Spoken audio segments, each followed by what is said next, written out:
So my final review of the GTI 40th edition, the Clubsport, the Mark 7. I've sort of shared plenty of videos this week, as you can hopefully have seen from the shots that I've just shot just now, and sort of like the sound of it and the looks of it. Yeah, for me, it's one of my dream kind of GTIs, something that I'm really kind of, yeah, I can't thank the owner enough for reaching out and allowing me to try it, particularly in that spec. It really did suit me, and yeah, really fantastic. But this is going to be kind of like my full review and overview of it. It's been a couple of days since I drove the car, sort of gathered my thoughts, and I kind of want to explain to you what I kind of felt of it and yeah, how much I enjoyed it. So first things first, the looks. Now that's all personal opinion really of whether or not you like it or not. Obviously I'm sitting in a Mark 7 Golf R 2017 as well, in a manual, in 3-door. For me, I love the engagement of the manual gearbox. I like the uniqueness of the 3-door. I feel that, you know, times are changing and these sort of things are just not going to be available anymore in future cars. This car was the same, 3-door manual. The differences, say, between like what I've got here is the fact that it weighs a little bit less. It's front wheel drive only. Those cars, those 40th, they have 261 brake horsepower, but they have a 10-second overboost feature to 286 brake horsepower, which is a little bit strange, but yeah, that's the kind of power you get. Whereas in my Mark 7R, it's sort of 296. That's just all the power you get, and obviously no traction issues. Looks wise, it looked great, and those aero features, and you know, if you haven't checked the week's worth of videos around it, please do check them out. I'll leave them in the description. But yeah, the whole looks of it, the front kind of like canards, the bits that like there's like almost like this triangle to sort of like cool the brakes. You got that real spoiler, looks really good. The diffuser, it's all designed to work, and yes, you do have to be going above legal speed limits for the downforce to actually take effect, but it does, you know, reduce lift. It keeps the car more planted. I believe it's kind of above 75 miles an hour, which is just really cool. It might not do that much, and it might just be a normal little hatch, but it's quite nice. And so many like problems with like newer cars now is they're putting bits on just for looks and just for sales, whereas this was on there for looks, but it was actually there to do something. You know, you can see the gaps, you can see the grooves in between them, and I was making sure I could see them. That's really cool, and a real big plus point of that car. Now for me, if you've been listening to what I've been saying, kind of like the Q&As and all that kind of stuff, I feel that kind of period, VW were very much in their prime. You know, the Mark 7 was kind of made in sort of like 2013, certainly came out in 2013 in the UK. They would have been developing it before that, and it was just sort of before like Dieselgate really took effect from VW and ultimately cost the company billions of pounds. And unfortunately they had to scrap certain projects, cars that I love, like the Golf R400, which was originally going to have a 2.5 litre 5-cylinder engine from an RS3, and they just had to kind of cut back on costs, and you know, that was a real shame. But you know, Volkswagen are ultimately, you know, one of the biggest car manufacturers in the world, and the Golf being quite a halo car for them, being out for so many years, with like the GTI, and obviously the R was kind of coming into it as well. And this is obviously a 40 years of the GTI. You know, they wanted to give it a best shot. Simply from like a marketing point of view, that's why they kind of limited the power to what it was, because they didn't want it to sort of infringe on the Golf R, which was originally their top of the tree, and then the likes of the Clubsport S, which had the same power as the Golf R. So that was the reasoning behind that. Could have quite easily put it up to 300 horsepower, and actually this specific owner did have a tune on his car. I love the lightness, I love the feel of the car. It felt really great. The owner had Michelin PS4 S tyres, which are great tyres to have. It was on 19-inch Pretoria wheels, looked great in sort of like a gunmetal style grey. He had upgraded it to the Clubsport S discs, which are obviously standard on the Clubsport S. You know, you can fit them to cars like this as well. I believe the 40th came as standard with like Golf R brakes, so 340mm. Great stopping potential, and yeah, it felt really great, really nimble. And this car had DCC as well. I didn't think it was uncomfortable. Okay, on certain potholes it got a little bit crashy with those 19s, but overall it was fine. The biggest highlight for me on this car were the seats. Now, standard in the 40th are actually the exact seats I'm sitting in here, which I absolutely love. You know, really comfortable. They, being in cloth and a little bit of Alcantara, they hold up really well. I mean, this is a 4-and-a-bit-year-old car, and you know, you wouldn't really tell. This is what you'd get in the standard 40th, but as an option for around $2.5 grand, I believe, you can get the bucket seats.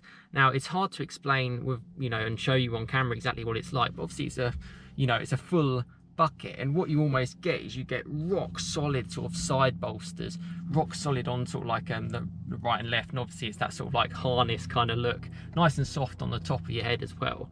And things that I just didn't know about, to be fair.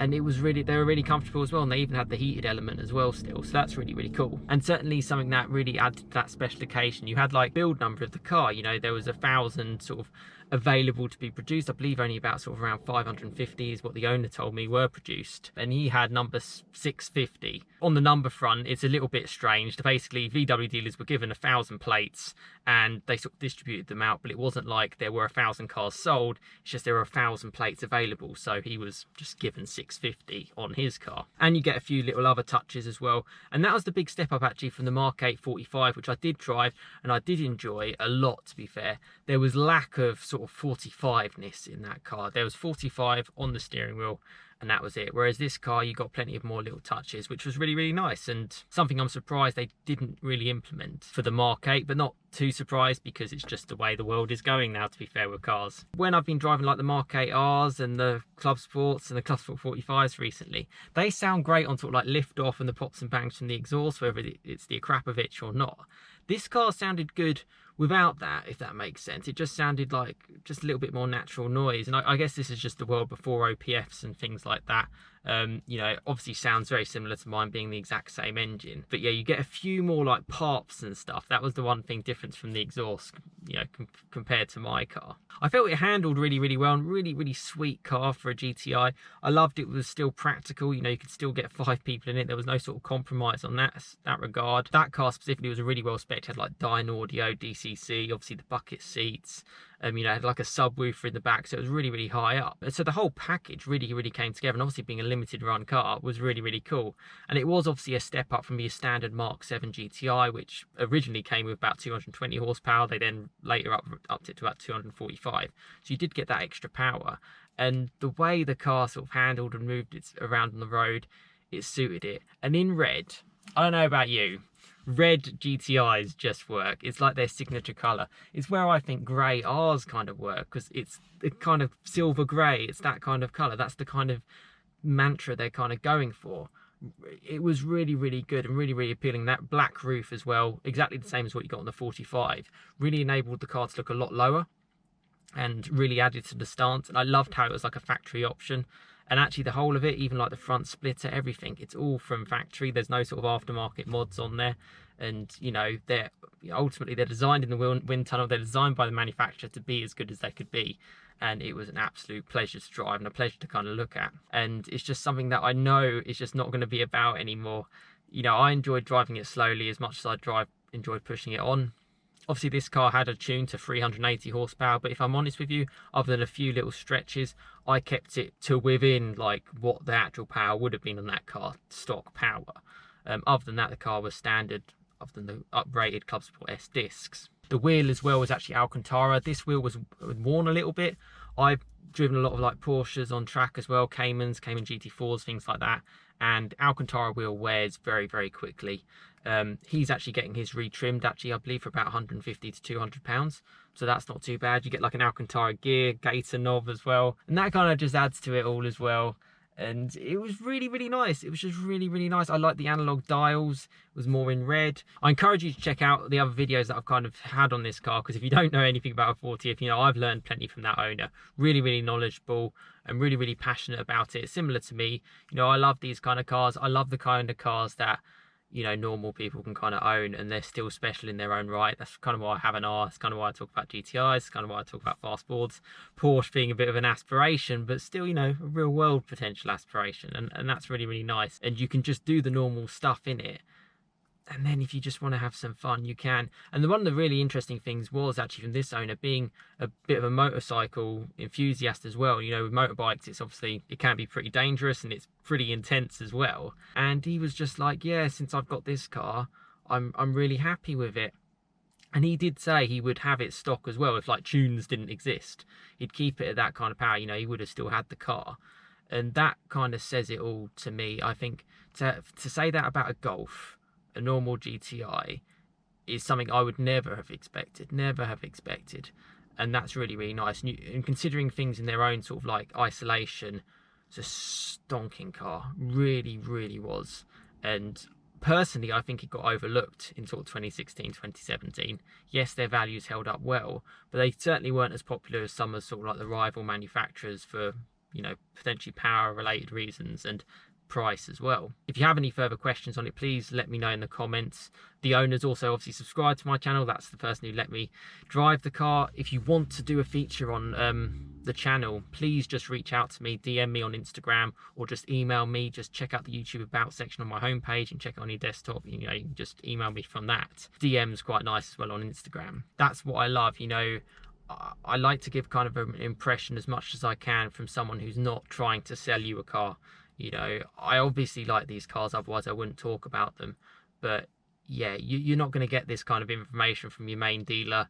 You know, and particularly with these cars being hard to find, it'd be very, very hard to find a car in that specific spec.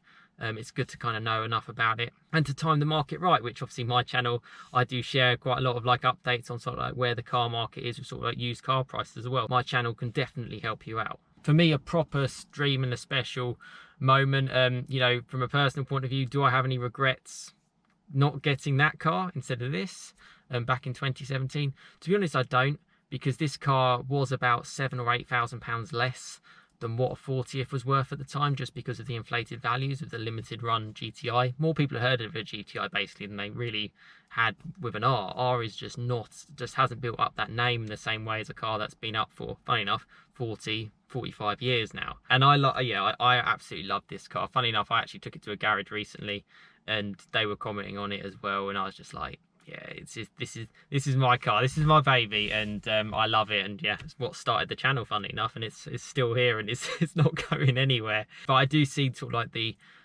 pro points basically of that Club Sport for sure. It didn't really even feel any less comfortable as well, particularly with DCC. The main lack of sort of like compliance, I guess, would have been from the 19-inch wheels compared to mine 18s. But yeah, when you're blasting it down a B road and you're wanting to have fun, those kind of cars, you know, you're not so scared about, you know, it being too big, and it's such a safe kind of car to drive while still being really special and fun.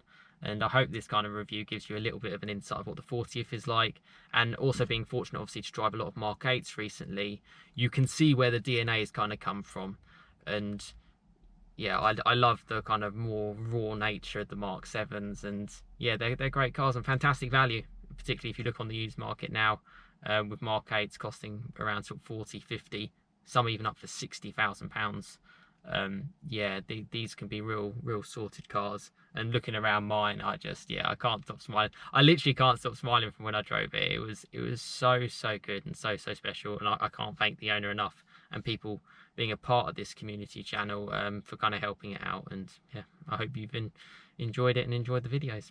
But thank you so much for watching. Let me know any comments below, and I'll try and give you as much insight as I can. The owners also subscribe, so they might be able to fill you in with a little bit of help. The limited kind of run cars that you're going to kind of see from the GTI, and you know, we're running out of time. You know, the 45 that's been made recently that I have tried on my channel is ultimately probably going to be the last petrol powered car before the 50th, if they even make a Golf 50th. Yeah, it's just going to be electric, and it's not going to be what I personally enjoy and what I've been passionate from a young age for cars. So yeah, enjoying it now while we can. But thank you so much for being part of this community channel.